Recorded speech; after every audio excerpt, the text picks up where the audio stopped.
حقیقت ہے، سننا ہے تو سننا تو پڑے گی۔ میرے پیارے ساتھیوں، یہی صورتحال آج ہماری ہو چکی ہے۔ سوچو کہ بڑی محنت سے تو چندہ مندہ کرا کے جلسہ کرایا، اور یہ مولوی کہہ رہا ہے ایک کان سے سنتے دوسرے کان سے اڑاتے، ڈائریا کہہ رہا ہے۔ میں آپ کے جلسے کی بات نہیں کر رہا ہوں، میں عام جلسوں کی بات کر رہا ہوں۔ سب جلسوں کا یہی حال ہے میرے بھائیو، ایک کان سے سنتے ہیں اور دوسرے کان سے اڑا دیتے ہیں۔ یا پھر یہ کہیے کہ اتنی تقریریں اور اتنے جلسے سن چکے ہیں جرجی صاحب آپ کے، ڈاکٹر عبدالغفار صاحب کے، کہ اب کان بھی ہمارے سن ہو چکے ہیں۔ تم نہیں آتے ہو تو یوٹیوب پہ سنتا ہوں، سوتے وقت سنتے ہیں، یہ سنتے ہیں جیسے کوئی آدمی فور ویلر پہ جا رہا تھا اور سامنے کا آدمی بیچارہ گاڑی کے آگے آگے چل رہا تھا، ڈرائیور ہارن دے رہا تھا، تو بیچارہ آگے سے ہٹ ہی نہیں رہا ہے، اس نے دوبارہ ہارن دیا، وہ بیچارہ آگے ہٹ ہی نہیں رہا ہے، وہ ہٹتا ہی نہیں ہے۔ ڈرائیور نے 10 12 15 مرتبہ ہارن دیا، لیکن آگے چلنے والا آدمی ٹس سے مسیح نہیں ہو رہا ہے۔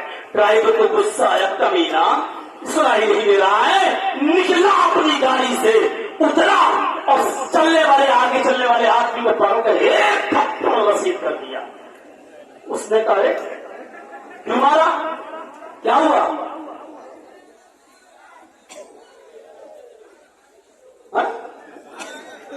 ارے اس کو مت کچھ کہیے گا،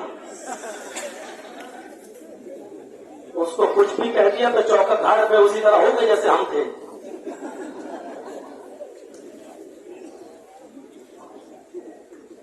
تو میرے بھائیوں نکلا اور اس نے ایک تھپڑ رسید کر دیا۔ اس نے کہا بھیا مجھے کیوں مارا؟ تو میں کب سے ہارن دے رہا ہوں، پاؤں پاؤں کر رہا ہوں، اور تو ہٹتا ہی نہیں ہے سامنے سے۔ تو اس آدمی نے جواب دیا، ارے بھائی تم اتنی زور زور سے پوپو کر رہے تھے کہ تمہاری پوپو کی آواز سے میرے کان ہی سن ہو گئے، ہمیں سنائی نہیں دے رہا تھا کہ ہارن بج رہا ہے، ہمارے کان ہی سن ہو گئے۔ بس یہی حال آج ہمارا بھی ہے، اتنے جلسے ہم کرا چکے، اتنی مولویوں کی تقریریں سن چکے کہ ہمارے کان بھی پک چکے ہیں۔ اب ہم یہ تو سمجھتے نہیں ہیں، یا سن لیا تو ایک کان سے اور دوسرے کان سے ہم نے اس کو اڑا دیا۔ میرے بھائیوں، اگر فطرت میں زندگی موجود ہو تو اصلاح کے لیے ایک جملہ کافی ہوتا ہے، پوری رات کی تقریریں اور جلسے کی ضرورت نہیں ہے۔